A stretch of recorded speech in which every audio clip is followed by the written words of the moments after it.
नमस्कार दोस्तों, आपका अपने पसंदीदा चैनल में स्वागत है।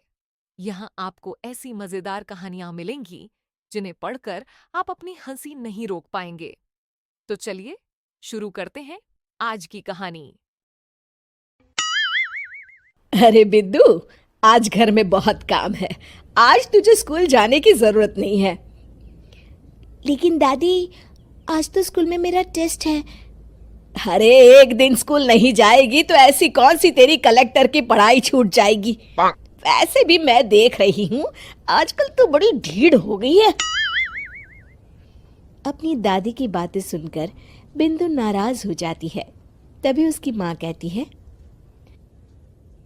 अरे बिंदु, इतनी छोटी बात पे मुंह फुलाने की क्या जरूरत है। दादी बिल्कुल सही कह रही हैं। लड़कियों को तो घर के काम काज सीखना चाहिए।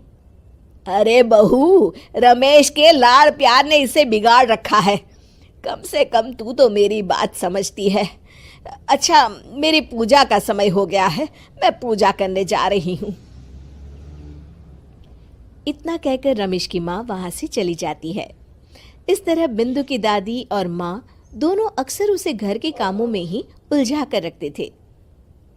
कुछ दिनों के बाद राजू और बिंदु के 10वीं के रिजल्ट्स आते हैं। दोनों बच्चे दादी को अपना अपना रिपोर्ट कार्ड दिखाते हैं। शाबाश मेरे लाल, तू तो बड़े अच्छे नंबरों से पास हुआ है। तभी बिंदु कहती है, दादी, मैं भी अच्छे नंबरों से पास हुई हूँ।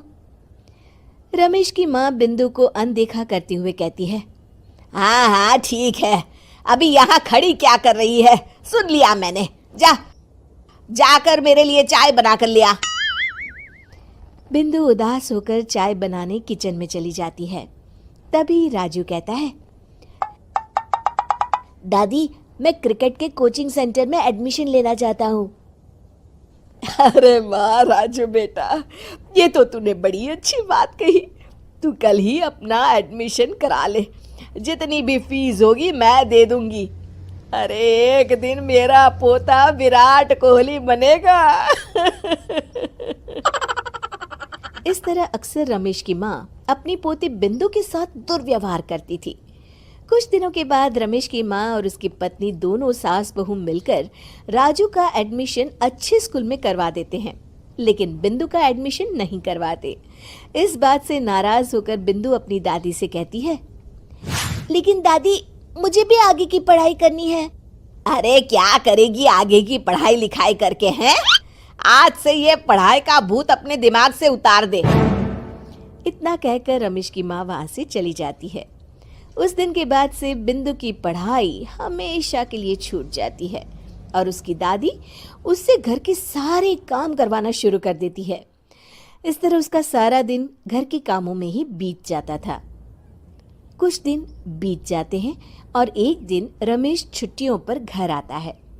बिंदु को घर के काम करते हुए देख उससे कहता है, अरे बिंदु बेटा, तुम स्कूल नहीं गई? पिताजी, दादी ने मेरा एडमिशन कराने से मना कर दिया है। वे कहती हैं घर पे रहकर घर के काम करना सीख। अपनी माँ का ये बर्ताव देख रमेश को बहुत गुस्सा आता है और वो अपनी माँ से कहता है, माँ, ये तुमने क्या किया? आगे की पढ़ाई के लिए स्कूल में बिंदु का एडमिशन क्यों नहीं करवाया?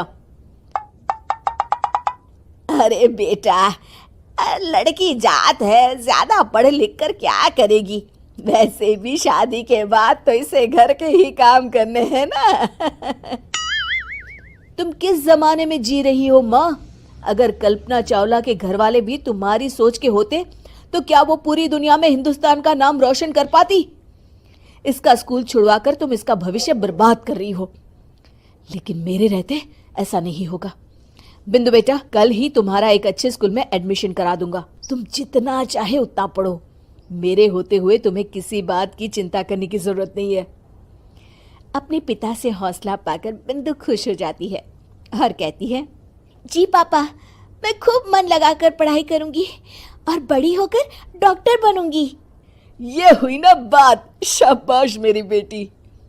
शिक्षा, लड़का हो या लड़की, हमें दोनों को आगे बढ़ने का मौका देना चाहिए।